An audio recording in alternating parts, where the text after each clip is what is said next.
अब देखिए, ये तो राजनीतिक दलों की अपनी भाषा होती है और जब मौका आता है तो वो लोग अपने ढंग से अपनी बात कहते हैं।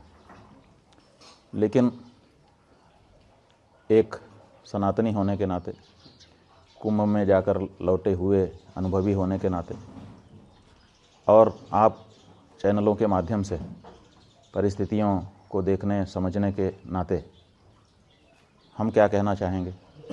आप ये बताइए कि 300 किलोमीटर का जाम लगता है, कुप्रबंधन नहीं है तो क्या है। जो लोग वहाँ पर पहुँचे हैं 25-25, 30-30 किलोमीटर उनको पैदल चलना पड़ता है अपना सामान उठा करके। कुप्रबंधन नहीं है तो क्या है।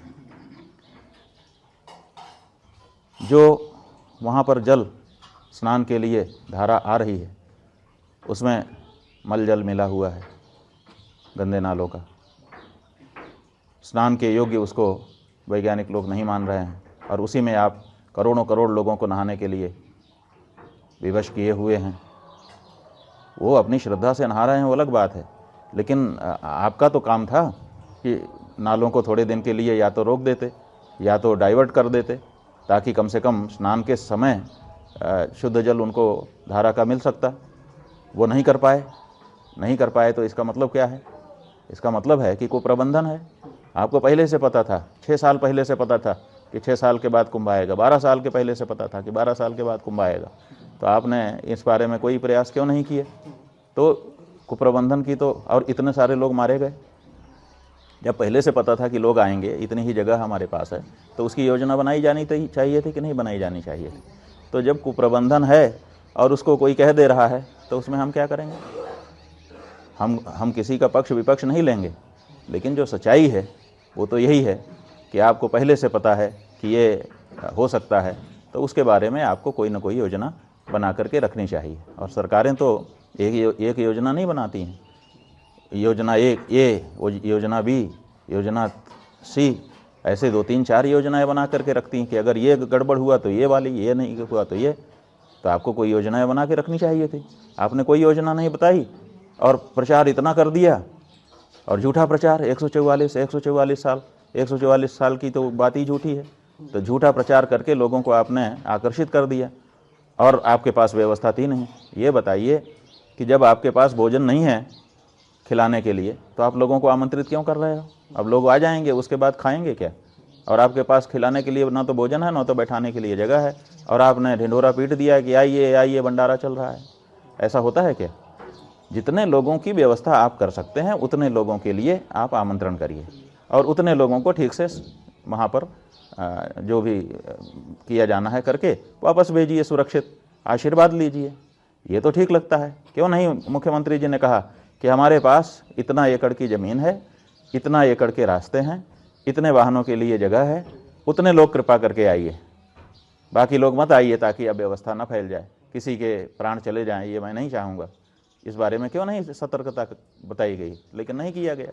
आखिर व्यवस्था क्या होती है, आखिर किस लिए अधिकारी होते हैं, किस लिए उनको बड़ी बड़ी सुविधाएं और बड़ी बड़ी तनख्वाह दी जाती है, किस लिए बताइए। यही सब के लिए तो कि वो सुव्यवस्था बनाएंगे बैठ करके। लेकिन ये सब कुछ नहीं हुआ। अंधाधुंध लोगों को आमंत्रित कर दिया गया कि आइए आइए आइए, अब दोबारा नहीं मिलेगा मौका। और उसके बाद कोई देखने वाला नहीं, पुरसा हाल नहीं। पुल बनाए गए, वो पुल बंद कर दिए जाते हैं। आखिर पुल काहे के लिए बनाए गए थे, लोग इधर से उधर आवागमन कर सकें। लगा दिया, जो जाना चाहे वो जा भी नहीं सकता, जो आना चाहे वो आ भी नहीं सकता। कोई आपके पास वैकल्पिक मार्ग नहीं है कि अगर कोई फंस गया है, समस्या में है, उसके लिए हम एक और सुरक्षित रास्ता रखें, उसमें से निकाल करके उसको आगे बढ़ा दें। ये सब तो व्यवस्था में किया जाता है ना। तो ये जो क्राउड मैनेजमेंट का जो सिद्धांत है, उस सिद्धांत का भी परिपालन यहाँ पर नहीं किया गया। हॉस्पिटैलिटी का जो सिद्धांत है कि हम मेज़बान हैं, हम अगर लोगों को आमंत्रित कर रहे हैं, आवाहन कर रहे हैं, तो उतनी व्यवस्था हमारे पास होनी चाहिए, उसका भी कोई ख्याल नहीं रखा गया है। और यहाँ तक कि लोग मर गए तो उस मृत्यु को छिपाने का भी काम आपके द्वारा किया गया, जो घोर अपराध था। तो ऐसी परिस्थिति में कोई अगर इसको कोई संज्ञा देता है तो हम गलत नहीं कह पाएंगे। समाजवादी पार्टी प्रमुख ने कहा है कि कुंभ जैसे कोई चीज़ ही नहीं होता, और खासकर वहाँ प्रबंधन पर ये आरोप लगाया कि काफ़ी अब कुंभ जैसी कोई चीज़ होती है कि नहीं होती है, इस बारे में हम क्या कहें उनको। अगर जिस भी व्यक्ति ने, हम तो नहीं जानते हैं कि किस व्यक्ति ने ये कहा है, अखिलेश यादव, लेकिन कुंभ जैसी कोई चीज़ नहीं होती है तो जब वो मुख्यमंत्री थे तो उन्होंने कुंभ का आयोजन क्यों करवाया था? अगर कुंभ जैसी कोई चीज़ ही नहीं होती है तो फिर कुंभ के लिए उन्होंने फंड क्यों निकाला था? कुंभ के लिए एक प्रभारी मंत्री क्यों बनाया था? कुंभ में स्वयं क्यों 3-4 बार आकर के निरीक्षण परीक्षण कर रहे थे? क्यों कर रहे थे? इसका जवाब उनको दे देना चाहिए। और अगर ये जवाब नहीं देते हैं तो हकीकत को छिपाने वाला बयान देने का उनको कोई अधिकार नहीं।